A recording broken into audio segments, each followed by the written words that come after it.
Good afternoon, everyone. Hunter with Dalkey Forestry here. I wanted to take you guys on a trip on just a very quick one on one of our job sites here. This was a really neat project and I just kind of wanted to showcase it. So I thought this project was a perfect example of how we can come in and we can help a landowner, a property owner, speed up the process of even doing things that they're capable of doing. But things like knocking down all the brush, evening out an ATV trail. You'll see we helped with a little land bridge over there. These are all things this customer has been working on for the last couple of years, and they're making progress, but they contacted us and said, hey, we'd really just like to get this done. What can you come in and do for us in a day? So we were able to set a budget, and it wasn't, a crazy, outrageous, expensive budget because it didn't need to be perfect. You'll see, it's not like we were making a gravel road back here, everything all perfect and smooth. There are some little humps and there are some little bumps, but we came through and knocked out all of this area here. Looked like what's at the top of the hill up there. It all was thick brush. It was hazel. It was a little bit of aspen regen. It was just thick. You couldn't see through it, couldn't walk through it. And on top of that, down here there were potholes galore. You could not walk through here without busting up your ankle. There were stumps uprooted, so then there were holes, there were rocks in here. We went through a lot of teeth on the mulcher running through these rocks in here, but we were able to clean it up, make it look really nice. It might not look crazy fancy, but this whole area you can actually walk in now without twisting an ankle, which I thought was a very big success. So we're able to do that. The customer, they drive their ATVs here. So we didn't, again, we didn't make it perfect. There's still some little divots where we pulled out rocks, but we were able to kind of smooth out some of those highs and lows, hit them with the mulcher a little bit, and then run over them a bunch with the tracks here, just to kind of snug and firm everything up so it wasn't real loose for them.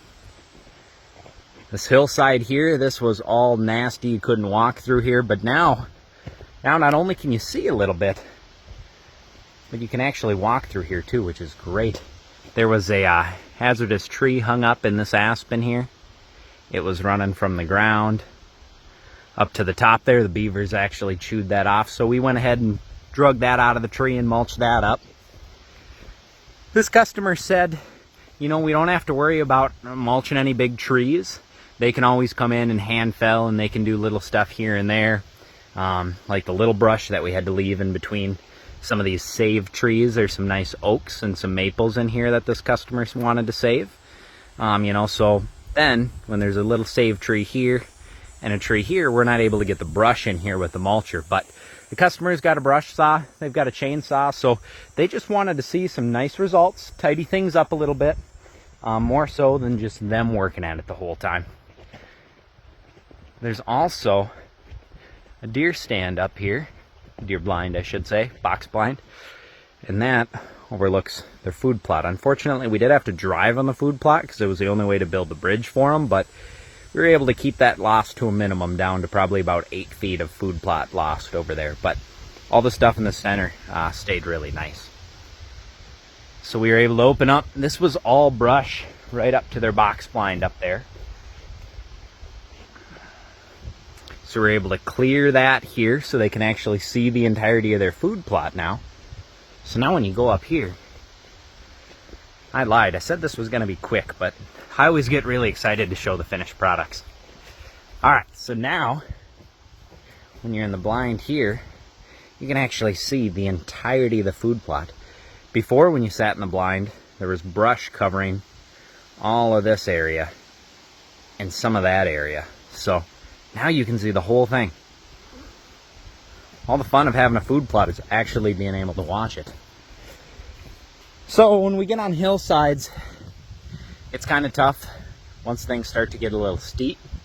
We don't want to be putting that mulcher way in the air, but we're able to just creep up and knock all this brush over here. We just ground everything down to the ground. We didn't till anything up. Nothing's getting planted in this stuff. We just wanted to knock it back a little bit for them. And now, you guys will check out, I'm really proud of this piece over here. These customers have a game camera, so I'm probably going to be on their video too. So we were able to use just kind of pit run gravel, mostly clay sand, and then there was some nice rock in here. So, you know, not that you'd want to drive semis on a road you build with this, but we were able to make a really nice bridge. The customer had started this a while ago, and they just kind of work on it piece by piece with their little tractor. But our bucket's about 2 times the size of theirs. So we were able to come in here and do this in a matter of a few hours. This didn't take too long. But I'm really happy with how this turned out. You'll see the reason we had to dig this out here is that's their culvert. So it's too bad. If they would have had a wider culvert, could have had a really big bridge. But again, all they're taking is ATVs here, and their little 1 Series John Deere tractor. So nothing big, crazy heavy. I probably overbuilt it. I spread each bucket out and then compacted it with the bucket and then ran over it as much as I could with the tracks. And when I was digging this culvert out by hand, because we had to lay the bridge over the culvert so I could drive the tracks of the skid steer, because it's actually wider than their culvert was. So I had to make the road larger, and then I had to hand dig that culvert out at the end. But it was the best way to do it, because when I was hand digging, this son of a gun was packed good. That was packed really nice. So again, we're not doing this bridge start to finish for the customers. If we were going to do this start to finish, we would have we'd lay some erosion blanket and or rock on the side to keep this from wearing out with any of the rainfalls or any of the spring flow. We do that on both sides. And then we'd probably sprinkle some black dirt on top. You know, you can usually till up an area on the property and steal some black dirt from somewhere so you don't have to haul it in. But then we'd sprinkle some nice black dirt on top of this, and then we'd probably seed it in with, you can have a whole variety of seeds, but usually everyone likes their clover on their trails. Comes in really thick every year. You don't have to really maintain it. It's nice and easy. If you're gonna mow your trails, then you can certainly do more of a native mix as well. But either way, that's a whole nother video. But I was just super happy with how this turned out. In all honesty, I don't even know where the customer's trail goes from here.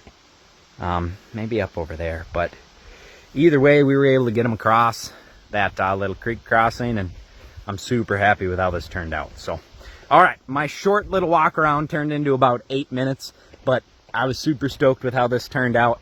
I love these projects. These are the fun ones. So thanks for stopping by. If you watch this whole thing, thanks for, having fun with me when I get to do all the fun stuff. Oh, we buried a grasshopper. Poor guy. We'll dig him out. Yeah. Oh. Anyways, squirrel. Anyways, if you watch this whole thing, thanks for stopping by and having fun going over projects with us here in the end. It's kind of the most exciting thing about my job is when we're done and I get to see how it all turned out. So thanks guys for stopping by. We'll catch you on the next one.